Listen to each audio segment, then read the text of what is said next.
তো বন্ধুরা, আমরা এখন বের হইলাম। আমরা এখন রয়েছি স্টার্লিং ফিটকারির সামনে। দেন এখন যাচ্ছি, দেখা যাক কই যাওয়া যায়।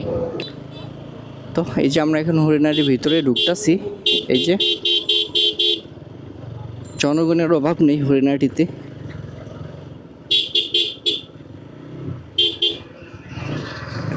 ও হয়তো বা কোনো একটা অফিস ছুটি দিচ্ছে, এই কারণে আর কি।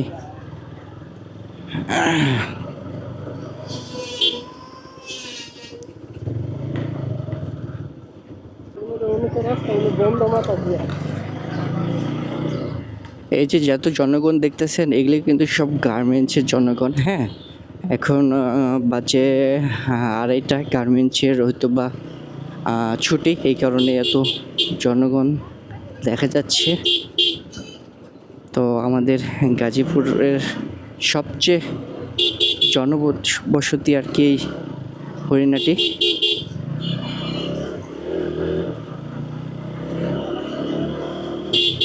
দেখেন কত জনগণ।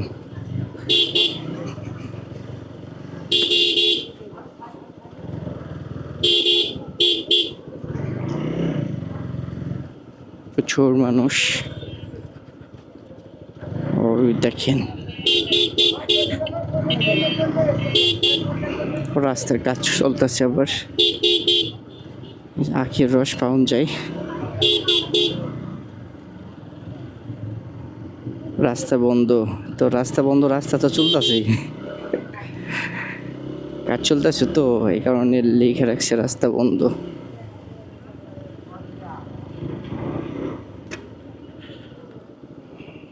ও রাস্তা খারাপ।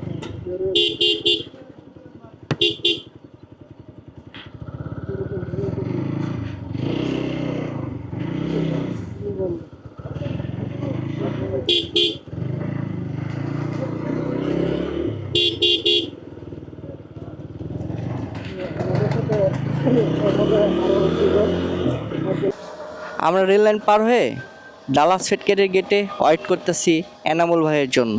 দেখি এনামুল ভাই কতক্ষণ পর আহে। আমরা এখানে বয়ে রয়েছি, আমি, মাসুম ভাই, এই যে মারুফ, সবাই আমরা বয়ে রয়েছি এনামুল ভাইয়ের জন্য, ওয়েট করতেছি। ভালো আছেন?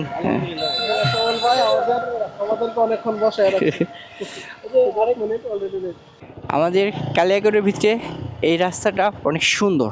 দেখেন বন্ধুরা, রাস্তাটা কত সুন্দর।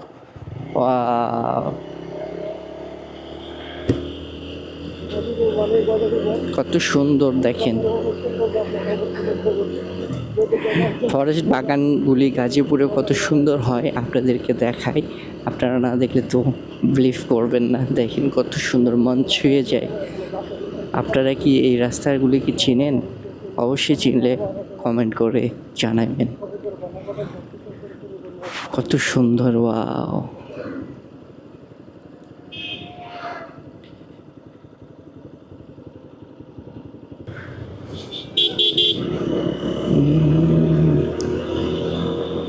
রাস্তাটা খুব আজকে ফ্রেশ লাগতেছে গাইস, দেখো। ও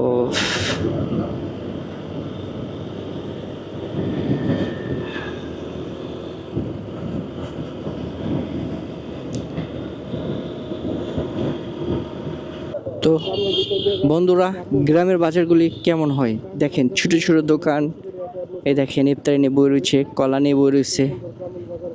গ্রামীণ বাজারগুলি অনেক সুন্দর হয়। এই দেখেন ঝাল গাছ, দেখেন এখানে আখের রস পাওয়া যায়। দেখেন কলা টলা নিয়ে কীভাবে বাজার করে যাচ্ছে। হঠাৎ করে মাসুম ভাই দাঁড়াইলো, কি তেল নিব নাকি।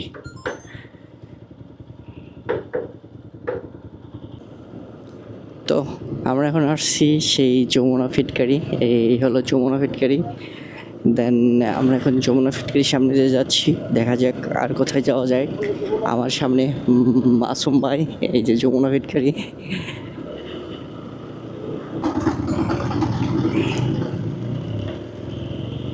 মাসুম ভাইয়ের বাইকের তেল শেষ হয়েছিল, তো তেল উঠাইলো।